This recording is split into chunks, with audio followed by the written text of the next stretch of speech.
السلام علیکم۔ اگر آپ ہمارے چینل پہ نئے ہیں تو اس کو سبسکرائب کر لیں اور بیل آئیکن کو پریس کرنا مت بھولیے گا تاکہ ہماری ہر آنے والی ویڈیو کا نوٹیفیکیشن آپ کو مل سکے۔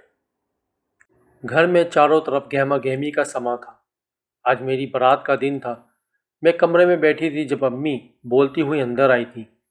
مجھے بیٹھے ہوئے دیکھ کر کہنے لگی کہ منال، آخر تمہاری دوست بسمہ کہاں رہ گئی ہے؟ تم نے فضول میں ہی ضد باندھی ہوئی ہے کہ تم بسمہ کے ساتھ پارلر جاؤ گی۔ دیکھو کتنا ٹائم کم رہ گیا ہے بارات آنے میں اور تم ابھی تک تیار بھی نہیں ہوئی ہو۔ میں اپنی امی کی پریشانی دیکھ کر مسکرانے لگی اور ان کے گلے میں باہیں ڈال کر کہنے لگی کہ میری پیاری امی، آپ تو یوں ہی پریشان ہو جاتی ہیں۔ بارات آنے میں ابھی پورے 3 گھنٹے باقی ہیں اور پارلر والی نے صرف مجھے 1 گھنٹے میں ہی ریڈی کر دینا ہے۔ میری بات سن کر امی کے چہرے کی پریشانی کچھ حد تک کم ہوئی تھی، جبھی ایک دم کمرے کا دروازہ کھول کر بسمہ اندر آئی۔ وہ میرے گلے لگ کر مجھے میری ہونے والی شادی کی مبارکباد دینے لگی۔ پھر میں امی کو کہنے لگی کہ امی آپ گھر کو دیکھ لیجئے گا، میں بسمہ کے ساتھ جا رہی ہوں پارلر میں تیار ہونے کے لیے۔ پھر اپنی امی کے گلے سے لگ کر میں بسمہ کے ساتھ باہر آ گئی۔ گھر میں بہت سے مہمان آئے ہوئے تھے۔ میں نے اپنے دلہن کا لباس اور دیگر چیزیں ایک بیگ میں رکھ لی تھیں۔ جب میں گھر سے باہر آ رہی تھی تو میری نظر اشار پر پڑی جس نے مجھے پارلر سے لے کر آنا تھا۔ میں نے اسے جاتے جاتے یاد دہانی کروائی اور پھر بسمہ کے ساتھ پارلر کی طرف جانے لگی۔ اشر کو دیکھ کر نہ جانے کیوں میرا دل اداس ہو گیا تھا۔ وہ میرا چھوٹا بھائی تھا، لیکن آج میری شادی کے دن وہ کسی بڑے بھائی کی طرح اپنی ساری ذمہ داریاں پوری کر رہا تھا۔ میری شادی حماد سے ہونے والی تھی جو میرے ابو کے دوست کا بیٹا تھا، لیکن اب میں اس سے محبت کرنے لگ گئی تھی۔ میں اپنی شادی سے نہایت خوش تھی، اس لیے میرے چہرے پر چمکتی ہوئی خوشی دیکھ کر بسمہ مجھے کہنے لگی کہ اللہ تمہاری خوشیوں کو کبھی نظر نہ لگائے۔ آج تو تمہارا چہرہ چودھویں کی چاند کی طرح چمک رہا ہے۔ تھوڑی ہی دیر بعد ہم پارلر میں موجود تھے۔ ابھی پارلر والی نے مجھے آدھا ہی تیار کیا تھا کہ اچانک بسمہ کے گھر سے کال آنے لگی۔ ان کے گھر میں کوئی شدید ایمرجنسی ہو گئی تھی۔ وہ نہایت پریشان دکھائی دے رہی تھی۔ تبھی وہ مجھے کہنے لگی کہ منال، مجھے معاف کر دینا یار، مجھے ابھی اسی وقت گھر جانا ہوگا، کیونکہ ابو کو نہ جانے کیا ہوا ہے کہ وہ اپنے کمرے میں بیٹھے بیٹھے بے ہوش ہو گئے تھے اور اب ہاسپٹل میں ہیں۔ اس لیے میں تمہیں یوں پارلر میں چھوڑ کر جا رہی ہوں۔ مجھے اچھا نہیں لگ رہا۔ تبھی میں نے اس کے دونوں ہاتھ تھام کر اسے تسلی دی اور کہنے لگی کہ تم فوراً گھر جاؤ اور اپنے ابو کو دیکھو، میری فکر نہ کرو، مجھے اشر لینے آ جائے گا۔ پھر مجھ سے مل کر وہ چلی گئی۔ میں نے اپنے موبائل سے اشر کو فون کر کے کہہ دیا تھا کہ میں بالکل تیار ہوں، اس لیے مجھے لینے آ جاؤ۔ اب میں وہاں بیٹھی اشر کا انتظار کر رہی تھی۔ تبھی ایک پارلر والی لڑکی آئی اور مجھے کہنے لگی کہ حماد نام کا لڑکا آپ کو لینے آیا ہے۔ میں حیرت سے دنگ رہ گئی۔ میرے ہونے والا شوہر حماد، اس کو ابھی گھر پر ہونا تھا، لیکن آخر وہ مجھے کیوں لینے آ گیا تھا؟ پھر میں پارلر والی کو کہنے لگی کہ ہاں، وہ میرے ہونے والے شوہر ہیں، میں ان کے ساتھ جا رہی ہوں۔ دلہن کے روپ میں مجھے بہت زیادہ شرم بھی آ رہی تھی۔ میں یہ سوچ کر شرما رہی تھی کہ حماد کو تھوڑا انتظار بھی نہ ہوا اور وہ مجھے لینے پارلر آ گیا۔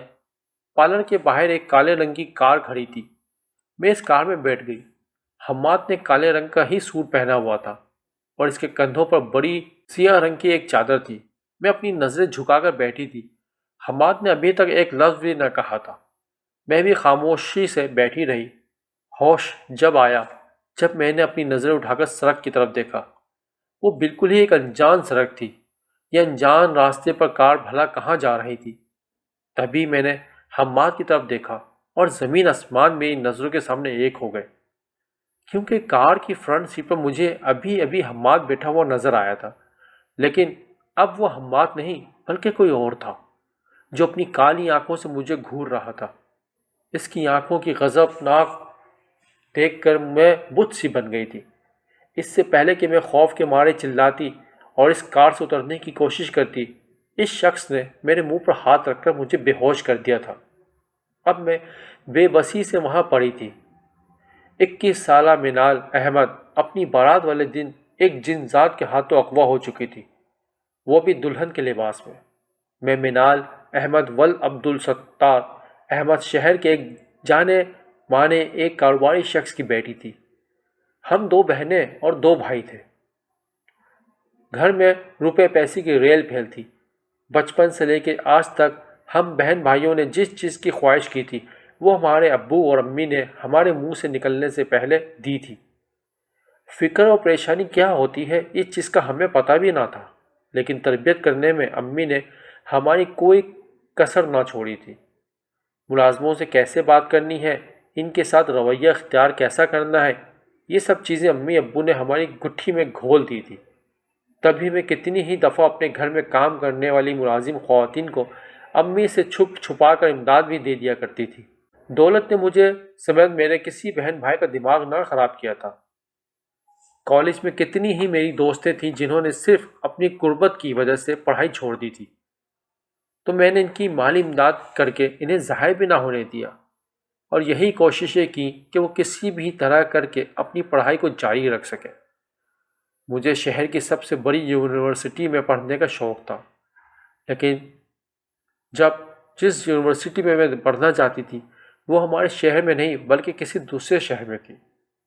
میری تینوں دوستوں نے وہیں پڑھنے کا فیصلہ کیا اور میری ضد سے مجبور ہو کر آخر کار ابو نے میرا وہیں ایڈمیشن کروا دیا۔ وہاں پر مجھے اپنی دوستوں کے ساتھ ہاسٹل میں رہنا تھا اور میں اس بات پر بہت خوش تھی کیونکہ میں اپنی ہاسٹل کی زندگی کو کبھی بھی انجوائے کرنا چاہتی تھی۔ ہاسٹل کی لائف میں میں اپنی زندگی کو اپنے انداز سے جینا چاہتی تھی۔ یونیورسٹی میں گزرے ہوئے وہ 3 سال کیسے گزرے پتہ ہی نہ چلا۔ اب میں نے اپنی اعلیٰ تعلیم حاصل کر لی تھی جب یہ کچھ دنوں بعد میرے ابو کے دوست کے بیٹے کا رشتہ میرے لیے آیا تھا۔ حماد لندن سے اعلیٰ تعلیم حاصل کر کے آیا تھا اور اس نے شادی کی ایک تقریب میں مجھے پہلی نظر میں ہی پسند کر لیا تھا۔ امی ابو کو اس رشتے پر کوئی اعتراض نہ تھا۔ میں نے بھی اپنی زندگی میں کسی انسان کو نہ سوچا تھا، اس لیے امی ابو کی پسند پر ہی خوش تھی۔ یوں میری بڑی دھوم دھام سے حماد کے ساتھ منگنی ہو گئی۔ منگنی کے بعد فون پر ہم ایک دوسرے سے رابطے میں تھے اور کبھی کبھار باہر بھی مل لیا کرتے تھے۔ اب ہماری شادی ہونے والی تھی اور میں نہایت خوش تھی کیونکہ میں حماد سے محبت کرنے لگی تھی۔ اپنی شادی کی تیاریاں میں خود بڑے زور و شور سے کر رہی تھی۔ مجھ سے بڑی بہن مومنہ جو شادی شدہ تھی وہ بھی اپنے سسرال سے آئی ہوئی تھی، جبکہ اشر اور عمیر دونوں چھوٹے تھے اور میری شادی کی تیاریوں میں بڑھ چڑھ کر کام کر رہے تھے۔ ایک طرف مجھے اپنی شادی کی خوشی تھی اور دوسری طرف امی ابو اور بہن بھائی کو چھوڑ کر جانے کا دکھ بھی تھا۔ بسمہ میرے بچپن کی دوست تھی اور زندگی کے ہر معاملے میں اسے ہر وقت اپنے ساتھ رکھتی تھی۔ امی مجھے لاکھ بولتی رہ گئیں کہ میں اپنی بڑی بہن مومنہ کے ساتھ پارلر میں چلی جاؤں، لیکن میں نے امی کو صاف کہہ دیا تھا میں بسمہ کے ساتھ پارلر ہی میں جاؤں گی، اور پھر میرے ساتھ زندگی میں وہ ناقابل فراموش واقعہ پیش آیا جس کے بارے میں میں سوچ بھی نہیں سکتی تھی۔ اشر باہر گاڑی میں بیٹھا کب سے ہارن پر ہارن دیے جا رہا تھا، لیکن پارلر سے ابھی تک منال باہر نہ آئی تھی۔ تنگ آ کر وہ اتر کر پارلر میں گیا اور پارلر میں موجود لڑکی سے پوچھنے لگا کہ ابھی تک منال تیار نہیں ہوئی ہے یا نہیں۔ پھر اس پارلر والی نے اشر کو جو جواب دیا تھا اسے سن کر وہ بری طرح چونک گیا تھا۔ پارلر والی کا کہنا تھا کہ منال کو تو حماد نام کا ایک لڑکا لینے آیا تھا جو منال کے مطابق اس کا ہونے والا شوہر تھا، وہ اس کے ساتھ چلی گئی ہے۔ اشر حیران تھا کیونکہ حماد کو دلہا بنا اس حال میں موجود تھا جہاں پر آج منال اور حماد کی شادی ہونے والی تھی۔ اس نے 2-3 دفعہ پارلر والی سے پوچھا لیکن اس کا جواب وہی تھا۔ تھک ہار کر وہ گھر پہنچ گیا۔ امی اور ابو پریشانی سے ہاتھ مل رہے تھے۔ حال میں بارات آئی ہوئی تھی لیکن منال کا ابھی تک کچھ پتہ نہ تھا۔ یہ بات تو 100% درست تھی کہ حماد اس کو لینے ہرگز نہ گیا تھا، کیونکہ وہ بھلا بارات کو چھوڑ کر کیسے منال کو پارلر سے لے کر آ سکتا تھا۔ منال کے بارے میں وہ کوئی الٹی سیدھی بات بھی نہ سوچ سکتے تھے کیونکہ وہ ان کی انتہائی شریف بیٹی تھی جس نے یونیورسٹی میں جا کر بھی کبھی ان کا سر جھکانے کی کوشش نہ کی تھی، بلکہ اپنے پسند سے اس کے ماں باپ نے جو رشتہ طے کیا تھا اس پر وہ خوشی سے راضی تھی۔ اب سوال ہی نہ پیدا ہوتا تھا کہ وہ حماس سے منال کے بارے میں کچھ پوچھ سکتے، کیونکہ ظاہر تھا کہ اس کے دل میں تو کوئی الٹے سیدھے خیالات ہی نہیں تھے۔ منال کو زمین کھا گئی تھی یا آسمان نکل گیا تھا، کچھ سمجھ میں نہیں آ رہا تھا۔ آخر ان کی عزت داؤ پر لگ چکی تھی۔ بسمہ سے فون کر کے بھی وہ پوچھ چکے تھے، لیکن بسمہ کا یہی کہنا تھا کہ وہ اپنے ابو کی خوراک کی طبیعت کی وجہ سے پارلر سے بنا تیار ہوئے ہی گھر لوٹ آئی تھی۔ اب یہ سوال پیدا ہوتا تھا کہ آخر وہ بندہ کون تھا جو حماد بن کر منال کو اپنے ساتھ لے جا کر چکا تھا۔ اگر منال اسے پہچان نہیں تھا تو اس کے ساتھ گاڑی میں کیسے بیٹھ گئی تھی؟ ان سوالات کا جواب ڈھونڈنے کا بھی وقت نہیں تھا۔ ابھی عبدالستار احمد کی عزت داؤ پہ لگی ہوئی تھی، اور پھر 2 گھنٹے بعد اس ہال سے بارات خالی واپس گھر جا رہی تھی، کیونکہ خالی لڑکی والوں کا کہنا تھا کہ دلہن پارلر سے اغوا ہو چکی ہے، جبکہ حماد والوں کو ان باتوں میں یقین نہیں آ رہا تھا۔ ان کا مسلسل یہی الزام تھا کہ عبدالستار احمد کی بیٹی گھر سے بھاگ چکی تھی۔ ان کی آج اتنی بے عزتی ہوئی تھی کہ ان کا زمین میں دفن ہونے کو دل کر رہا تھا۔ صرف ایک بار منال ان کے سامنے آ جائے تو وہ خود اپنے ہاتھوں سے اس کو زندہ درگور کر دیں گے۔ حماد کے گھر والوں کی باتیں سن کر انہیں بھی یہی لگ رہا تھا، جس سے ان کی بیٹی نے آج ان کا منہ کالا کر دیا تھا۔ اس بات سے بے خبر کہ منال کو کئی وقت خود اپنا ہوش بھی نہ تھا کہ وہ کہاں پر پڑی تھی، اور اس کو پارلر سے حماد بن کر لے جانے والا شخص آخر حماد کا روپ دھار کر اسے کیوں وہاں سے لے آیا تھا۔ جب میری آنکھ کھلی تو میں نے خود کو ایک حویلی میں پایا تھا۔ اس حویلی کے بوسیدہ سے کمرے میں دلہن کا لباس پہنے ہوئے ہیں کسی زخمی پرندے کی مانند پڑی ہوئی تھی۔ میرے جسم کا جوڑ اذیت میں مبتلا تھا۔ نہ جانے کتنے گھنٹوں بعد مجھے ہوش آیا تھا۔ اب میں اس کمرے میں موجود رکھی ہوئی ایک ایک چیز کو دیکھ رہی تھی۔ اپنی حالت پر نظر پڑی تو مجھے ہوش آیا کہ آج تو میری بارات آنی تھی۔ نہ جانے کیا وقت ہو گیا تھا اور مجھے پارلر میں نہ پا کر اشر کی کیا حالت ہوئی ہوگی، اور امی ابو نے دنیا والوں کے سامنے آخر کیا کہا ہوگا۔ میں بالکل بے بس تھی، اس کمرے میں پڑی تھی جب بھی ہمت کر کے اٹھی اور اس کمرے کا دروازہ بجانے لگی۔ کھڑکی سے مجھے باہر کا نظارہ صاف نظر آ رہا تھا۔ اس کمرے میں کوئی روشنی نہ تھی، صرف چاند کی ہلکی سی روشنی آ رہی تھی، وہ بھی کھڑکی کے راستے۔ میں دروازے کو پیٹ پیٹ کر تھک گئی، لیکن وہاں کوئی نہ آیا تھا۔ یہ رات مجھ پر بہت بھاری گزرنے والی تھی، اور مجھ سے زیادہ بھائی تو میرے ماں باپ کے اوپر گزرنی تھی، کیونکہ ان کی عزت آج مٹی میں مل جانی تھی۔ یہ سوچ کر مجھے بہت شدت سے رونا آ رہا تھا، اور میں گھنٹوں میں منہ چھپا کر رونے لگی۔ نہ جانے وہاں بیٹھے بیٹھے مجھے کتنی دیر ہو گئی تھی۔ مجھے یہ بھی نہ پتہ چل رہا تھا کہ کب رات ہو رہی ہے اور کب دن۔ کافی دیر بعد اچانک کمرے کا دروازہ کھلا اور ایک لمبے قد کا شخص اندر آیا۔ اس کی آنکھیں بے پناہ کالی تھیں۔ مجھے اس شخص سے بے پناہ گھن آ رہی تھی۔ میں سوچنے لگی کہ نہ جانے اس شخص نے مجھ سے کس جرم کا بدلہ لیا تھا۔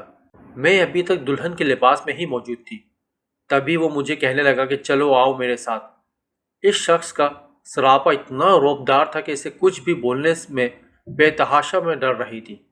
کبھی میں اس کے سامنے ہاتھ جوڑنے لگتی اور پوچھا کہ آخر آپ کون ہیں اور آپ نے مجھے یہاں کیوں اغوا کیا ہے؟ میں تو آپ کو نہیں جانتی، پھر آپ نے میرے ساتھ ایسا کیوں کیا؟ وہ شخص مجھے غور سے دیکھنے لگا اور پھر کہنے لگا کہ ان ساری باتوں کا جواب تمہیں بہت جلد مل جائے گا، لیکن ابھی تمہیں چلنا ہوگا، باہر سب ہمارا انتظار کر رہے ہیں۔ میرے پاس اس بات کو ماننے کے سوا کوئی چارہ نہ تھا۔ میں نے اپنا بھاری لباس اٹھایا اور اس کے ساتھ چلنے لگی۔ جب وہ مجھے اس حویلی کے شہر میں لے کر آیا تو وہاں پر بہت سارے لوگ موجود تھے۔ سارے ہی مرد اور عورتیں مجھے آتے ہوئے دیکھ رہے تھے۔ وہ شخص سارے لوگوں کے سامنے کھڑے ہو کر اعلان کرنے لگا کہ دیکھ لو، میں نے جو تم لوگوں سے وعدہ کیا تھا وہ میں نے پورا کر دیا ہے۔ اب یہ لڑکی ساری زندگی کے لیے میری غلامی میں رہے گی۔ میں اس سے شادی کر کے اسے اپنا غلام بناؤں گا۔ تسلیمہ کی موت کا بدلہ میں اس لڑکی سے لے کر رہوں گا۔ حویلی کے شہر میں موجود سارے مرد اور عورتیں اس بات کو سن کر تالیاں بجا رہے تھے۔ میں حیرت سے کھڑی وہاں سب کو دیکھ رہی تھی جب میں نے اس لڑکی کے منہ سے یہ بات سنی کہ وہ مجھ سے شادی کرنے کا ارادہ رکھتا ہے تو خوف سے میں کانپ کر رہ گئی۔ پوری حویلی میں عجیب سا سناٹا چھایا ہوا تھا، کہیں پہ بھی کوئی روشنی کی جھلک نہ تھی۔ ہاں، لیکن جگہ جگہ پر رکھے ہوئے دیے صاف نظر آ رہے تھے۔ تبھی ایک عورت ایک ہار اور ایک انگوٹھی اپنے ہاتھوں میں لے کر چلی آئی۔ اس نے وہ دونوں چیزیں اس شخص کو دے دی جو مجھے پارلر سے اغوا کر کے یہاں لے کر آیا تھا۔ اس عورت نے جبھی اس شخص کا نام لیا اور کہنے لگی، یہ لو بہروز، یہ دونوں چیزیں اس کو پہنا دو، آج سے یہ لڑکی تمہاری غلام رہے گی۔ بہروز نے وہ ہار میرے گلے میں ڈال دیا اور زبردستی انگوٹھی میرے انگلی میں پہنا دی۔ وہاں پر کھڑے سب لوگ تالیاں بجا رہے تھے۔ پھر بہروز نے میرا زبردستی ہاتھ پکڑا اور مجھے کھینچ کر اس کے کمرے کی طرف لے کر جانے لگا۔ اس کمرے میں پھینک کر اس نے باہر سے دروازے کو بند کر دیا تھا۔ میں ہکا بکا رہ گئی تھی۔ یہ سب میرے ساتھ کیا ہو رہا تھا؟ آخر تسلیمہ کون تھی؟ اور شخص بہروز نے اس بات کا بدلہ مجھ سے کیوں لیا تھا؟ وہ بھی اس طرح سے مجھ سے شادی کر کے؟ میں کھڑکی سے باہر چلا چلا کر کہہ رہی تھی کہ مجھے باہر نکالا، مجھے یہاں نہیں رہنا۔ میری امی ابو میرا گھر پر انتظار کر رہے ہیں، لیکن میری بات سننے والا وہاں کوئی بھی نہ تھا۔ پتہ نہیں کب میں روتے روتے نیند کیا ہوش میں چلی گئی اور پھر مجھے کچھ یاد نہ رہا۔ مجھے اپنی دلہن کے لباس میں بے پناہ بے چینی ہو رہی تھی اور میں اس لباس کو اتارنا چاہتی تھی۔ تو ابھی میں نے اس کمرے میں رکھی ہوئی الماری کو دیکھا، پھر یہ سوچ کر اس کی طرف بڑھ گئی کہ شاید اس میں میرے پہننے کے لائق کوئی کپڑے تو پڑے ہوں گے۔ جیسے ہی میں نے الماری کھولی تو اس میں چند سوٹ موجود تھے۔ تبھی میں نے اپنی دلہن کے لباس کو اتار کر وہیں پرانے کپڑے پہن لیے۔ میں وہاں بالکل بے بس بیٹھی تھی۔ مجھے اپنی زندگی میں کچھ ایسا یاد نہ آ رہا تھا کہ مجھ سے کہاں پہ کوئی غلطی ہوئی تھی جس کا بدلہ لینے کے لیے یہ شخص بات کر رہا تھا۔ دماغ پر اتنا زور ڈالنے کے باوجود بھی مجھے کچھ یاد نہ آیا تھا کہ میں نے اپنی زندگی میں کسی کے ساتھ کچھ کیا برا کیا تھا۔ تبھی اچانک کمرے کا دروازہ کھول کر وہ شخص بہروز اندر آیا۔ وہ مجھ کو دیکھ کر کہنے لگا، اس حویلی میں موجود سارے لوگ چلے گئے ہیں، تم اس حویلی میں گھوم پھر سکتی ہو، لیکن ایک بات یاد رکھنا، تمہیں باہر جانے کی بالکل بھی اجازت نہیں۔ یوں سمجھو کہ تم اس حویلی میں قید ہو۔ آج کے بعد تمہیں یہاں پر ہر کام کرنا ہے۔ میں اس کی بات سن کر سر جھکائے بیٹھی تھی، پھر بے چارگی سے اس سے کہنے لگی کہ آخر میرا کیا قصور ہے اور تم نے مجھے کس بات کی یوں سزا دی ہے؟ پھر وہ میرے سامنے بیٹھ گیا اور مجھے کہنے لگا کہ آج سے 3 سال پہلے پیچھے جاؤ، جب تم اس ہاسٹل میں رہ رہی تھی جس میں میری ماں تسلیمہ بھی رہتی تھی۔ اس وقت کو یاد کرو جب تمہاری سہیلی نے ایک دن اچانک میری ماں تسلیمہ کو دیکھ لیا تھا۔ وہ مجھے کسی واقعے کی یاد دلا رہا تھا۔ تبھی میں نے اپنے دماغ پر زور ڈالا اور مجھے اپنے ہاسٹل کا وہ انتہائی خوفناک واقعہ یاد آ گیا جس نے ہاسٹل کی ساری لڑکیوں کو بری طرح خوفزدہ کر دیا تھا۔